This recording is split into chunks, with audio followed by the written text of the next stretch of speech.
À quoi jouent les Américains? C'est la question que l'on peut se poser après la venue de Volodymyr Zelensky à Washington. Donc on tente de libérer 45 milliards de dollars supplémentaires. La Maison-Blanche a confirmé l'envoi de missiles Patriot et de fait d'équipes américaines. Un nouveau cap très inquiétant. 45 milliards et la réaffirmation de l'envoi de missiles Patriot. Pas de doute, pour Zelensky, la visite à Washington sentait bon Noël. Reçu au Congrès, le président ukrainien a pioché dans son savoir-faire théâtral pour remettre un drapeau de son pays, prétendument signé par les combattants de Bakhmout rencontrés la veille. Si quelques élus républicains sont restés étonnamment mutiques, Zelensky a pu profiter d'acclamations régulières. Joe Biden a confirmé à Zelensky que l'Ukraine ne serait jamais seule face à la Russie, et on l'avait tous bien compris. Hillary Clinton s'est quant à elle fendue d'une appréciation savoureuse en attribuant à Zelensky un courage churchillien, rien que ça. De son côté, le président ukrainien a répété que son pays était toujours fier et combatif et qu'il avait su déjouer les prédictions funestes. Un destin contrarié largement grâce aux armes occidentales. La besace pleine, le président ukrainien est donc sans doute rentré satisfait de l'opération.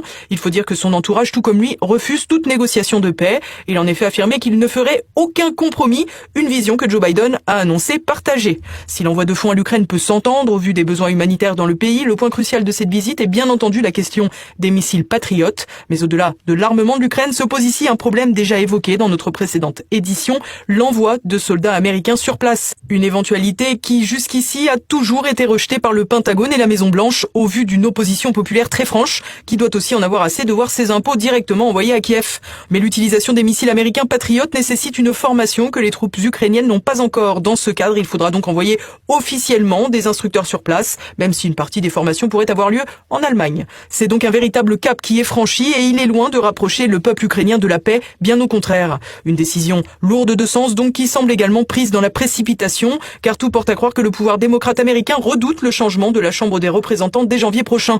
Les nouveaux élus républicains, souvent plus proches de l'isolationnisme, se retrouveront enfermés alors dans un soutien contraint vis-à-vis de l'Ukraine, où des Américains, les fameux boys, se trouveront un véritable piège politique. Cette décision américaine s'inscrit donc ni plus ni moins dans le processus d'escalade initié depuis longtemps avec l'élargissement des bases otaniennes et le travail d'influence pour faire tomber l'Ukraine dans l'escarcelle occidentale. Pour le Kremlin, l'envoi des missiles Patriot va aggraver la situation et faire davantage souffrir le peuple ukrainien, même si le ministre de la Défense a rappelé que tout était fait pour tenter de préserver les civils. Mais cette décision est aussi idéale pour renforcer Vladimir Poutine dans ses positions. C'est d'ailleurs ce qu'a fait le président russe mercredi soir face à ses hauts dignitaires de l'armée. Конечно, боевые действия, военные действия, это всегда связано с трагедией и с потерями людей. Это мы прекрасно понимаем, отдаем себе в этом отчет. Но поскольку это неизбежно, лучше сегодня, чем завтра. Страна, правительство дают все, что армия просит. Все. Надеюсь, что ответ будет должным образом сформулирован и соответствующие результаты будут достигаться. Vladimir Poutine a rappelé combien il s'était efforcé d'œuvrer pour le rapprochement de son pays avec l'Europe et même les Occidentaux dans leur ensemble pour construire un monde multipolaire. En vain. Le président russe a ajouté que ses adversaires géopolitiques étaient parvenus à laver le cerveau à l'intérieur de l'espace post-soviétique, y compris en Ukraine. Sergueï Lavrov, le ministre des Affaires étrangères russe, a d'ailleurs expliqué que, je cite, les réactions hystériques de l'Occident avec l'intervention en Ukraine prouvaient que la Russie devait ouvrir ce front pour se défendre. Une lecture de la situation renforcée par le ministre de la Défense russe, Sergueï Shoigu, qui a rappelé les récentes déclarations d'Angela Merkel, chancelière allemande en 2014 au début de la crise ukrainienne. Elle a en effet déclaré que les accords de Minsk n'étaient faits que pour gagner du temps. Sergueï Lavrov a également estimé que cette année écoulée aura eu le mérite d'éclaircir les positions de chacun et de savoir sur qui la Russie pouvait compter ou non. Dans ce cadre, notons que Vladimir Poutine a joint le premier ministre israélien Netanyahou pour le féliciter d'avoir formé un nouveau gouvernement, alors même qu'Israël pourrait jouer un rôle dans la résolution du conflit ukrainien.